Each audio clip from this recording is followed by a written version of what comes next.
Let me ask you a question. Have you ever seen midgets fight?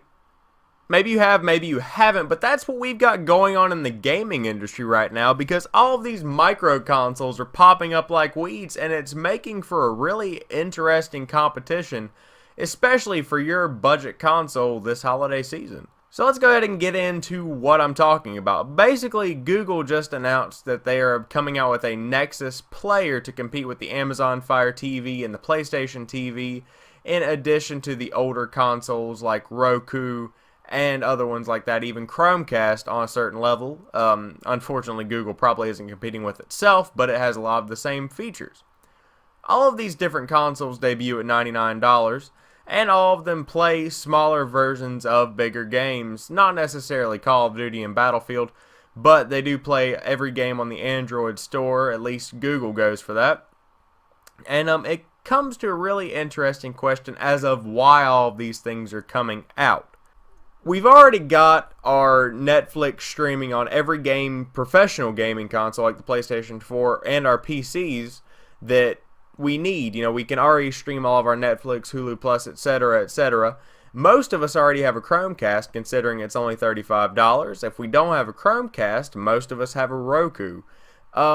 It's really interesting to see these people debuting all of these things because basically the only enhancement that comes from getting one of these micro consoles is the ability to play Angry Birds in your living room.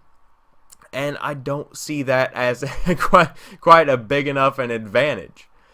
With the PlayStation TV, it's a little bit different because you get more accessibility considering that you're working with the PlayStation 4 and your Vita, and all of your account is connected into one thing. With Amazon, it's kind of working the same way except just with all of your Amazon stuff that you've purchased. So if you buy a movie on Amazon or whatever, then it goes to your Amazon Fire TV and you can watch it there. If you buy an app on the App Store, then it goes to your Amazon Fire TV, stuff like that. And the same kind of thing will work for Google. Again, all of these are the same price point, except a lot of them have less functionality than, say, the PlayStation TV. I'm not trying to say that the PlayStation TV is the end-all be-all of micro gaming consoles. I'm just saying that as far as a micro gaming console goes, it's definitely going to be the one you're wanting to go for. If you're looking more towards movies, you're probably going to want to go with Amazon, considering their digital library is huge and extravagant. But if you're going to be checking out the Nexus player, this, I think, is the one that has the most potential. I say this because, as far as Google is concerned, this is just to compete with the Amazon Fire TV, and Google is really, really good at competing. I predict that in 25 years, Google is going to own a even larger share of the internet-connected devices that we have today than, they're going to own a ton of stuff in the future. And as more and more integration comes into play, it's going to be really interesting to see how it plays out because Google could potentially dominate the microtransaction / micro gaming market by the end of this because of this console. If they do it right, this can be major, and it can be a major game changer. They have to get the price of movies right. They have to get the controller right. You can buy a separate controller with the Google Nexus player for $40, and you can play all of your games with it. It also comes with a small remote, a lot very, very similar to the Amazon Fire TV with the button where you can use the Google Voice function and you can ask for what you want to watch or what you want to play. It has a lot of voice control integrated into it. And they have to get the controller right, the price is right, and they have to get the accessibility right. Accessibility is a major part of it because if the menus and other things like that aren't exactly working, it's not going to end well. So what am I saying here? Basically, an entire new level of gaming competitiveness is emerging before our eyes, and it has happened in a matter of months, and no one expected it to happen.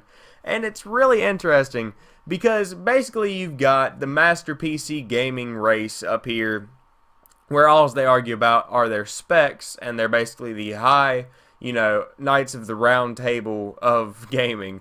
And then you've got us, which I include myself as us, the PlayStation 4, Xbox One people that are arguing against each other which is better, and basically competing against each other as far as prices go. And then there's this new tier emerging where you have micro gaming consoles, where you've got the Nexus Player, the Amazon Fire TV, the PlayStation TV, and all other small Roku stuff like that. You know, the Ouya gaming console that came out last year for $99 also is a large competitor in this. They do almost the same thing, except a few less games. And then below that, you've got the tablet stuff like the Nvidia Shield, and below that you have phone games like Clash of Clans.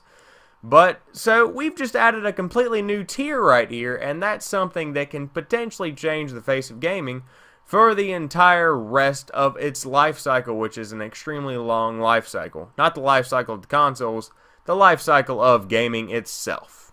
So there you guys have it. That's what I think about the new Google Nexus Player. It's going to be interesting just because of the fact that it's adding to all of the drama as far as the competitive nature of the holiday season is going to be with all of these streaming consoles and gaming consoles coming out.